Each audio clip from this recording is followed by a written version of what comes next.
ഷിരൂരിൽ ഗംഗാവാലി പുഴയുടെ അടിത്തട്ടിൽ ജീവൻ പൊലിഞ്ഞ അർജുന്റെ ഓർമ്മകൾക്ക് ഇന്നൊരു വയസ്സ്. കഴിഞ്ഞ വർഷം ജൂലൈ 16-നാണ് കർണാടകയിലെ ഷിരൂരിലെ മണ്ണിടിച്ചിലിൽ കോഴിക്കോട് കണ്ണാടിക്കൽ സ്വദേശി 32 വയസ്സുകാരൻ അർജുനെ കാണാതായത്. മലയാളികൾ ഒന്നടങ്കം ഉറക്കമില്ലാതെ കാത്തിരുന്ന 72 ദിവസങ്ങൾക്കൊടുവിൽ അർജുന്റെ ലോറിയും മൃതദേഹവും സെപ്റ്റംബർ 25-ന് വൈകിട്ടോടെ പുഴയിൽ നിന്ന് ലഭിച്ചു. അർജുൻ ജീവനോടെ തിരികെ വരുമെന്ന പ്രതീക്ഷകൾ അന്ന് അസ്തമിച്ചു. 2024 ജൂലൈ 8-നാണ് ഭാരത് ബെൻസ് ലോറിയുമായി ബെൽഗാമിലെ കൂപ്പിലേക്ക് അർജുൻ പുറപ്പെട്ടത്. എന്നത്തെയും പോലെ ഒറ്റയ്ക്കായിരുന്നു ആ യാത്രയും. അമ്മ ഷീലയുടെ കയ്യിൽ നിന്ന് 50-100 രൂപ കൈനീട്ടമായി വാങ്ങി പോകുന്നതാണ് പതിവ്. എന്നാൽ ഇത്തവണ ആ പതിവ് തെറ്റി. അർജുൻ വീട്ടിൽ നിന്നിറങ്ങുമ്പോൾ അച്ഛനും അമ്മയും അവിടെ ഉണ്ടായിരുന്നില്ല. ഭാര്യ കൃഷ്ണപ്രിയയോടും മകൻ അയ്യനോടും യാത്ര പറഞ്ഞ് അർജുൻ പടിയിറങ്ങി. പോകും മുൻപ് അയ്യനെ കോരിയെടുത്ത് ഉമ്മ വെച്ചു. പപ്പ തിരികെ വരുമ്പോൾ മിഠായിയും കളിപ്പാട്ടങ്ങളും കൊണ്ടുവരാമെന്ന് വാക്ക് കൊടുത്തു. ലോറിയിൽ കയറും മുൻപ് അമ്മയെ ഫോണിൽ വിളിച്ചു. അനിയത്തി അഭിരാമിയുടെ വിവാഹ നിശ്ചയം വരികയാണ്, അതിനാവശ്യമായതെല്ലാം ഒരുക്കി വെക്കണമെന്ന് ഓർമ്മിപ്പിക്കാനായിരുന്നു ആ ഫോൺ വിളി. അമ്മ എല്ലാം കുറിച്ചിടണം, അവസാന നിമിഷം എന്നെ കുഴപ്പിക്കല്ലേ, ട്രിപ്പ് കഴിഞ്ഞാൽ പിന്നെ കുറച്ച് ദിവസത്തേക്ക് പണിസ്ഥലത്ത് ലീവാക്കാം, വിവാഹ നിശ്ചയത്തിന് ഒരു കുറവും വരരുതെന്നും അർജുൻ അമ്മയെ ഓർമ്മിപ്പിച്ചു. അർജുൻ പറഞ്ഞേൽപ്പിച്ചതെല്ലാം അമ്മ ചെയ്തു. കളിപ്പാട്ടങ്ങളുമായി എത്തുന്ന പപ്പയെ കാത്ത് അയാനിരുന്നു. പക്ഷേ വാക്കുകളൊന്നും പാലിക്കാൻ അർജുനായില്ല. വിവാഹ നിശ്ചയം ഉറപ്പിച്ച ദിവസം നടന്നില്ല. ജൂലൈ 16, കനത്ത മഴയുള്ള ദിവസം. അന്നും പതിവ് പോലെ തടി കയറ്റി കോഴിക്കോട്ടേക്ക് വരികയായിരുന്നു അർജുൻ. രാവിലെ 8:15 ഷിരൂരിൽ വിശ്രമിക്കാനായി ഇറങ്ങി. പിന്നാലെ വൻതോതിൽ മണ്ണിടിച്ചിലുണ്ടായി. സമീപത്തെ ചായക്കടയടക്കം ഒന്നാകെ തുടച്ചു നീക്കപ്പെട്ടു. അർജുനും ലോറിയും മണ്ണിടിച്ചിൽ അകപ്പെട്ടെന്ന് സ്ഥിരീകരിച്ചതോടെ സർവ്വ സംവിധാനങ്ങളും ഉപയോഗിച്ചുള്ള തിരച്ചിലായി. ലോറി ഉടമ മനാഫിനും അർജുന്റെ സഹോദരനുമൊപ്പം വിവിധയിടങ്ങളിൽ നിന്നെത്തിയ സന്നദ്ധ പ്രവർത്തകരും പ്രതികൂല കാലാവസ്ഥയെ അതിജീവിച്ച് അർജുനെ കണ്ടെത്താനുള്ള ശ്രമങ്ങൾ തുടർന്നു. അപകടം നടന്ന് 3 ദിവസം കഴിഞ്ഞിട്ടും ആരും സഹായിക്കാനില്ലാത്ത അവസ്ഥയിലായിരുന്നു അർജുന്റെ കുടുംബം. കർണാടക പോലീസും റവന്യൂ അധികൃതരും ഗൗരവത്തോടെ ഇടപെട്ടില്ലെന്ന പരാതികൾ ഉയർന്നു. പിന്നീട് കേരള സർക്കാർ കർണാടക സർക്കാരുമായി ബന്ധപ്പെട്ടതോടെ രക്ഷാപ്രവർത്തനം ഊർജിതമായി. 71 ദിവസം ഒരാൾക്ക് വേണ്ടി എല്ലാ സംവിധാനങ്ങളും ഉപയോഗിച്ച് രാജ്യം നടത്തിയ ഒരു തിരച്ചിൽ, അതൊരു പക്ഷേ ഈ രാജ്യത്ത് തന്നെ ആദ്യത്തെയും അപൂർവമായ സംഭവമായിരിക്കും. അർജുനെ കാണാനില്ലെന്ന് കാണിച്ച് ഭാര്യ പോലീസിൽ പരാതി നൽകിയതോടെയാണ് ഈ സംഭവം പുറം ലോകം അറിഞ്ഞത്. കോഴിക്കോട് കണ്ണാടിക്കൽ എന്ന ഗ്രാമത്തിലെ അർജുൻ മലയാളികൾക്കാകെ പ്രിയപ്പെട്ടവനായി. സ്വന്തം കുടുംബത്തിലെ ഒരു അംഗം പോലെ അർജുൻ വരുമെന്ന പ്രതീക്ഷയിൽ നാടൊന്നാകെ കാത്തിരുന്നു.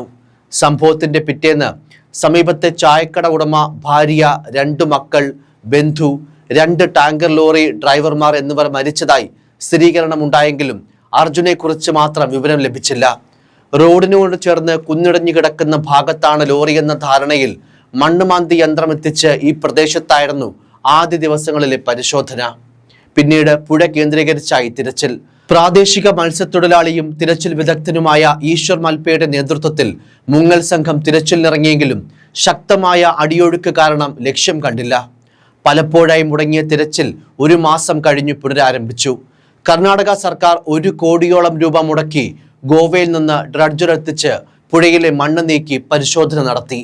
കർണാടക കേരള സർക്കാരുകളൊപ്പം നിന്നപ്പോൾ നാവികസേനയും കരസേനയും NDRF സംഘവും സന്നദ്ധ പ്രവർത്തകരും ഉൾപ്പെടെ എല്ലാ സംവിധാനങ്ങളും അർജുനെ കണ്ടെത്താനുള്ള ദൗത്യത്തിന്റെ ഭാഗമായി.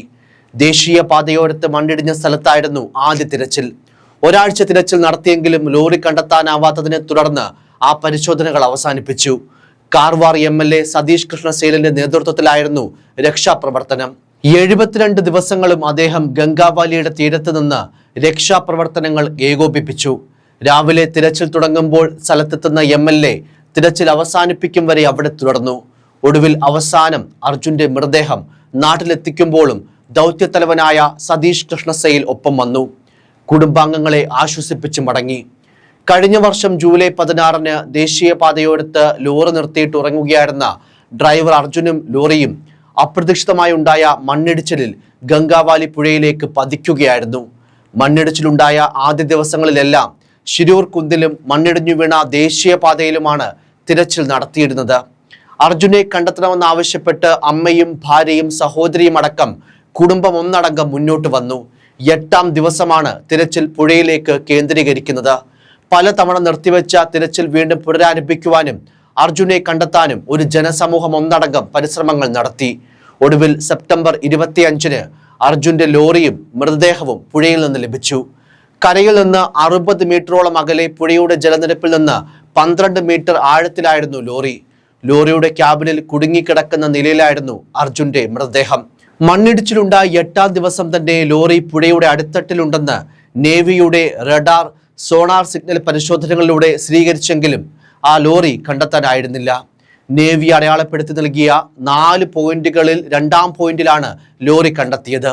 ശിരൂരിലെ പ്രതികൂല കാലാവസ്ഥ വകവയ്ക്കാതെ ദുരന്ത ഭൂമിയിൽ നിന്നും മാധ്യമങ്ങൾ തത്സമയം വിവരങ്ങൾ പുറത്തെത്തിച്ചതാണ് ഭരണകൂടത്തിന് തുടക്കത്തിലെ ആലസ്യം വിട്ട് ഉണരേണ്ടി വന്ന സാഹചര്യം ഉണ്ടാക്കിയതെന്നതും എടുത്തു പറയണം.